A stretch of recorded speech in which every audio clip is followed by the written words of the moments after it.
Time now for On the Radar, where we ask an investing professional what they're looking at in today's markets. We're back again with John O'Connell. He's Chairman and Chief Executive Officer at Davis Ray. And we began our morning, John, by talking about one company in particular, Canadian Tire, and its same-store sales down across its operations. You had plenty to say about the macro backdrop to that. Why don't we continue that conversation, the Canadian economy, what it could mean to the Canadian dollar? Yeah, it's the Bank of Canada Governor Tiff Macklem was recently speaking, and he said that there's a limit to how much Canada can lower interest rates compared to the American economy, because one, we're already borrowing money at lower rates than the Americans, and we have to borrow money from foreigners to finance parts of our deficits. And banks have to borrow money from foreigners to be able to lend money to their customers in Canada who borrow a lot of money. And so, the concern is that people in Canada keep saying, oh, they're going to lower interest rates, and not that way my house prices will go back up and it'll all be sunny again. Right. But it's going to be very difficult. And already the Canadian dollar has been quite weak.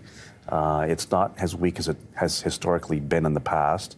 One of the reasons why we invest in U.S. equities is because there's better choices, but there's also a diversification for our clients to have a currency other than the Canadian dollar currency.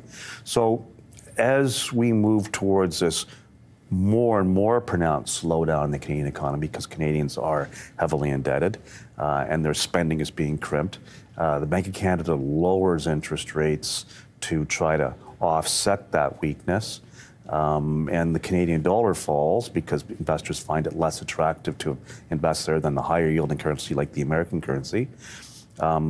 We import stuff into Canada from America and the rest of the world, and as our currency falls, those products become more expensive, and that's inflationary. And so countries that live beyond their means, like Canada does, and it's not just the governments, it's the consumers mostly, they have a tendency eventually to let inflation run by lowering interest rates, because they pursue populist policies, and letting interest rates fall creates inflation. Inflation creates a weak currency, and you have a currency crisis on your hands. And this has happened, all over the world. It's nothing new. And I just think that it's a risk that people are not necessarily paying enough attention to. Currency crises tend not to happen at G7 advanced economy levels. Would you agree or not agree? You're shaking your head. Well, I think, they created the European Union and the Euro, trying to do away with, make it a more of a common currency, sort of package a bunch of kind of wobbly currencies like the lira and all that kind of stuff into one big basket, and sort of mooch off the strength of the German mark.